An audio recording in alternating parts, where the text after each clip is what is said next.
AITA for flashing my conservative family members to make a point. 24F. Grew up in rural Alabama. My family is every stereotype you can possibly imagine. I love them. They're my family, and I always look forward to visiting. And within an hour of arriving, am reminded why I left. Well, me and my husband were visiting this weekend, and I was just anticipating a normal time. My aunt has just moved into a stunning new house on a lake, so the whole extended family was gonna be there. To set the scene a little bit more, I was wearing normal black Lululemon yoga pants, and a loose white crop top that showed maybe an inch of midriff. So we pull up to the house after 12 hours of driving. No greeting, nothing. We start getting berated about how we're supposed to make dinner, hadn't been informed of this, and that pissed me off because the rest of the fam lives within like a 5-minute drive of this house. My husband, trying to be polite, asks if there's food in the fridge we can cook. He gets told to sit down, that cooking is a woman's job, and that I need to learn how to act in the kitchen. I laugh out loud at this point, it's so ridiculous. I say that I'll just order us all pizza, kicking myself in retrospect that I bought food at all for us. My grandma walks into the room and says that if I spent less time focused on dressing like a Yankee slut, that maybe I'd know my way around the kitchen better. I sarcastically thank her for her input, and go off to put on a bathing suit. Some other family is down by the lake, and they're more chill, so I figure maybe I can just shake off this very odd first 15 minutes or so. So I put on this 2-piece set. It's really cute and unique, and, in my opinion, very family friendly. This was already me trying to be considerate of family. I tend to prefer strappy thongs and bandeau tops to minimize tan lines, but, bring around more repressive family, I opted for a lot more coverage. Not my favorite, but really not a big deal or end of the world. So I put it on, me and my husband walk down and say hi to the rest of my fam. They seem like they're in a bad mood as well for some reason. This just sounds so fun, right? I have one aunt, the one whose house it is, who's being really sweet. She says it's great to see me, that my bathing suit is really cute, that it's been way too long since we've seen each other, etc. What a breath of fresh air.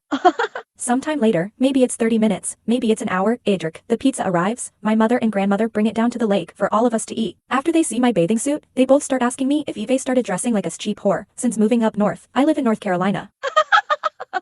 And they say that I might as well be naked, and that I'm tempting my male family members to act up. I looked at them, and a few of them did say that I was tempting them. That was absolutely ridiculous, not to mention disturbing to me. I'm usually pretty calm, but a lifetime's worth of frustration was bubbling up, and I lost it. I furiously took off my top, and said, oh fine, if I'm such a dirty slut and might as well be naked, take a good look at my tits, jackasses. I turned around and started storming off. I held up both middle fingers to them, my husband caught up to me, and we left. He took me to Gulf Shores for the rest of the weekend, and we had a good time. I'm dreading seeing them again for so many reasons that you can probably guess. I feel bad and like I was out of line, but my husband says it was iconic. Y'all are impartial, tell me, Ada.